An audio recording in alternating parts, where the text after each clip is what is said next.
Good morning. You're watching Businessworld Live. I'm Jess De Los Santos. We start our holiday broadcast with yet another bleak outlook on the Philippine economy. Singapore's DBS Bank says the Philippines remains a laggard in ASEAN in terms of GDP growth on the back of stringent mobility curbs. DBS says most Southeast Asian countries are struggling to contain the Delta variant, prompting them to implement strict restrictions. In the Philippines, different tiers of community quarantines are still in effect. In Metro Manila, the modified ECQ has been extended until September 7. DBS says real GDP levels in ASEAN remain below pre-pandemic level, with the Philippines being the regional laggard. DBS says the country's growth of 11.8% in the second quarter was in part due to base effects from the same period last year, when the economy shrank by a record 17% during the height of the pandemic lockdowns. Meanwhile, ING Bank economist Nikki Mapa says the Philippines should brace for a credit rating downgrade in 2022 after Fitch Ratings adjusted its outlook to negative from stable.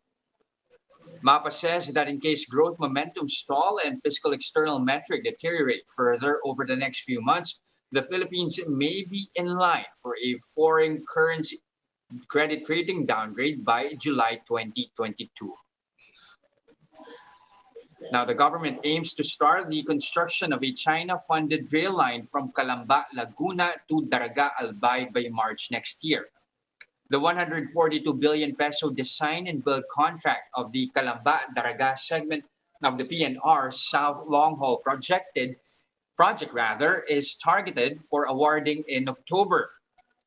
The Transportation Department said the Chinese government has shortlisted 3 bidders for the contract. According to bid documents, the 380-kilometer project involves the construction of 23 stations and a depot. The partial operability segment is from San Pablo, Laguna to Pagbilao, Quezon. Operations of the segment is expected to start in the second quarter of 2022, while full operations of the PNR South Long Haul project is slated for 2025.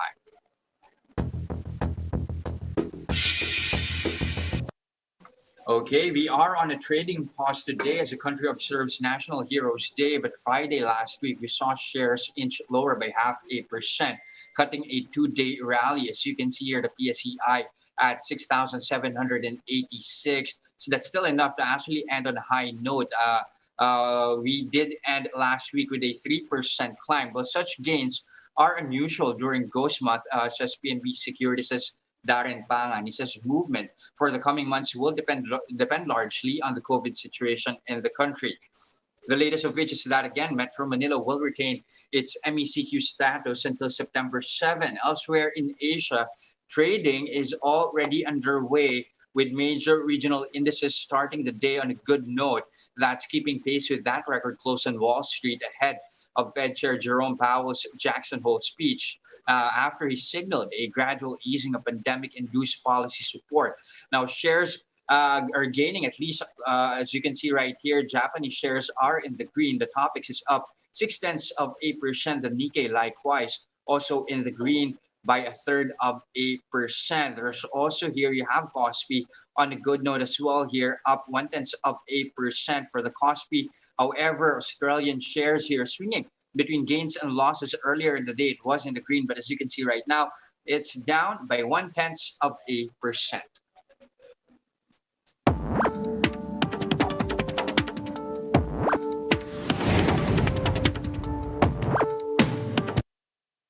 Now, starting tomorrow, August 31st, the Bangko Sentral ng Pilipinas will no longer be accepting applications for digital banks, as well as the conversion of licenses to be a digital lender. Now, how does this move favor existing banks? Let's find out from Fitch Ratings Director for Financial Institutions, Willie Tanoto. He joins us live from Singapore. Good morning, Willie.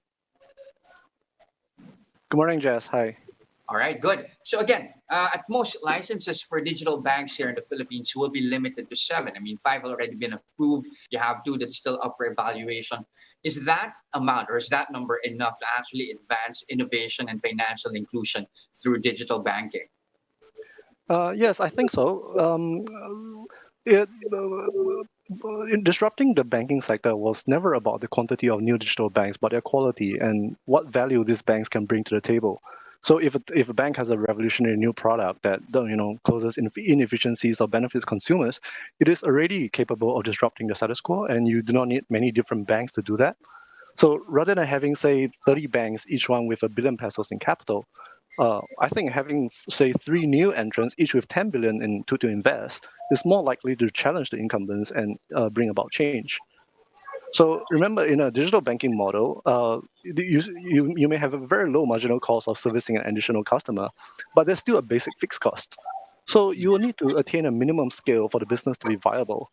And banks are much less likely to reach this critical mass if there are 30 of them competing for revenues rather than three. Mm-hmm. Also, the conventional banks are not standing still, right? They may not hold a digital banking license per se, but many of them do have very compelling digital offerings, and they can do the same things that digital banks promise to do. So really, we already have 40, 50 banks competing in this space and not just seven. Mm-hmm, mm-hmm. Again, but give us an idea first. What's the regional standard here when it comes to the number of digital players in in the banking sector, and how is the Philippines faring compared to our regional peers? Are we far behind? So the standard varies. Okay, this is an evolving space. Every market is trying to figure it out. So Singapore has awarded four licenses, and Malaysia is due to award up to five. Okay, so in that sense, I guess it's in the ballpark. But I guess the Philippines has taken a slightly different approach in how we bring about how we bring in these digital banks. So in Singapore and Malaysia, for example, the regulators have specified deadlines on when you submit applications, when successful applicants will be announced, and when operations will commence. Mm-hmm. They then evaluate all these applications from the entire pool and try to screen for the most promising ones. Right. As a result, none of the digital banks in Singapore or Malaysia have started operating. Okay. Whereas in the Philippines, BSP has quickly reviewed applications and awarded licenses to qualifying candidates as and when they come in. And as a result, several are already in operation, just months after the guidelines on digital banks were first released. So as BSP described it, it was on a process on a first come, first served basis. Right. Having said that, we should note that the digital delivery of banking services has been around for many years, for decades. Right. Banks just didn't hold a digital bank license per se. Mm-hmm. Okay. Now, but still, a number of these applicants, if we try to take a look at the number, at least the applicants, a number of them are owned by the big banks themselves. Are we really introducing enough disruption here or competition in the banking market?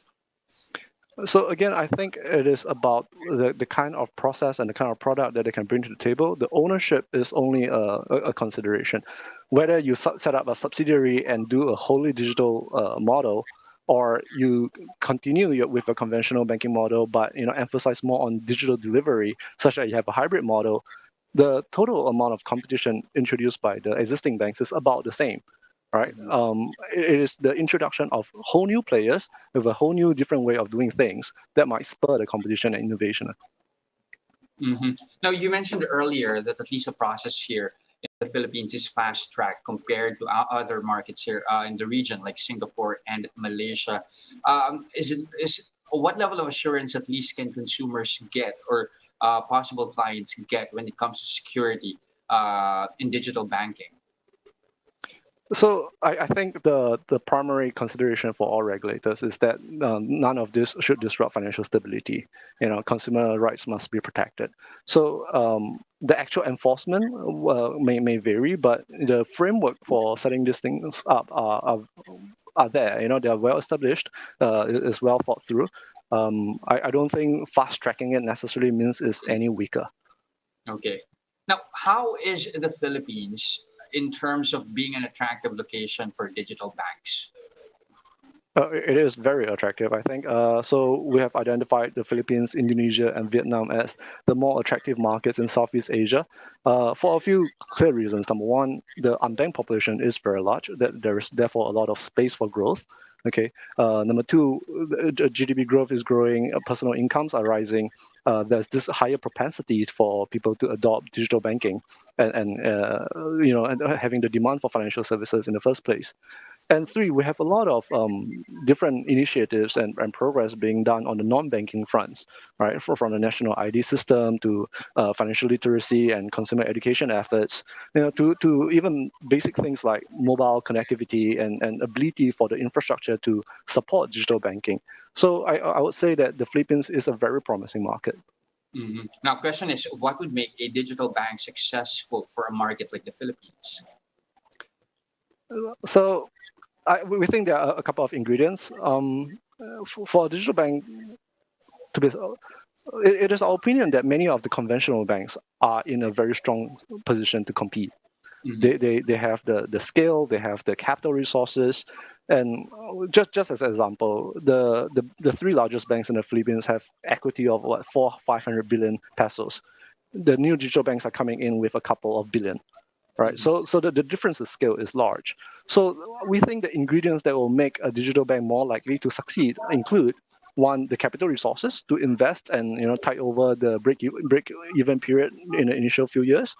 Two, you need to have an existing large customer user base. So if you are already tied into, say, telcos, or you're tied into a large e-commerce system, or you're just closely integrated into people's lives already, then your customer acquisition cost will be much lower. Mhm. Okay, now last question, Willie, before we let you go. The PSP has set a goal of to bring 70% of Filipino adults into the bank population by 2023. How far along are we into reaching that goal, especially now with the push for digital banking? So the goal is an admirable one, but it's also a very challenging and ambitious one. And the digital delivery of banking services, whether by a digital bank or a conventional bank, should greatly accelerate this effort. Mhm. Last year, we already saw significant strides in new account openings and the use of e-payments because of social distancing. All this happened before the first digital bank licenses were first awarded. So it may well be accelerated by their entry, but like we said earlier, the marginal cost of providing a deposit account digitally is nearly zero. You don't need many different digital banks to achieve that. Instead, a lot of the success requires progress on the non-banking fronts that I talked about earlier. So I don't think having this cap necessarily contradicts the financial inclusion goal. Having said that, going from 70% unbanked to 70% banked is very challenging. All right. Thank you very much again for your time this morning. Willie Tanoto, Director of Fitch Ratings Financial Institutions. Thank you, Willie. Thank you, pleasure.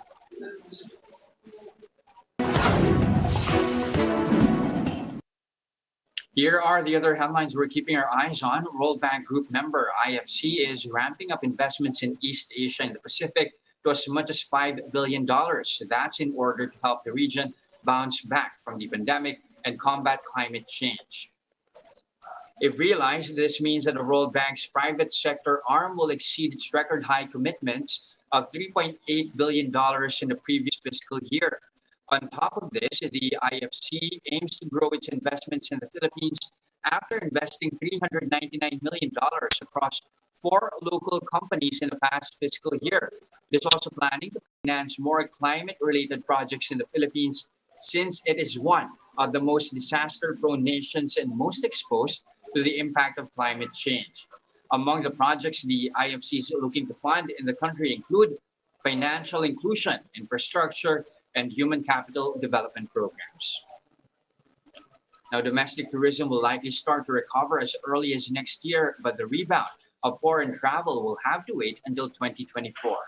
That's according to UK based think tank Oxford Economics. The think tank said domestic travel will be the saving grace of tourism in the Philippines and other major destinations in the Asia Pacific region. While travel remains limited for now, Oxford's Asia Pacific lead economist Michael Shuri said domestic visitors will likely exceed pre pandemic levels next year. In contrast, inbound travel is projected to remain heavily affected for many destinations and will likely not recover until 2024 for the region. And those are the biggest stories from the business and economic front this Monday morning, August 30, 2021. Catch Business World Live again at 3:15 p.m. today. I'm Jess De Los Santos at BR1 News. Mask on, wash hands, and stay safe, Philippines.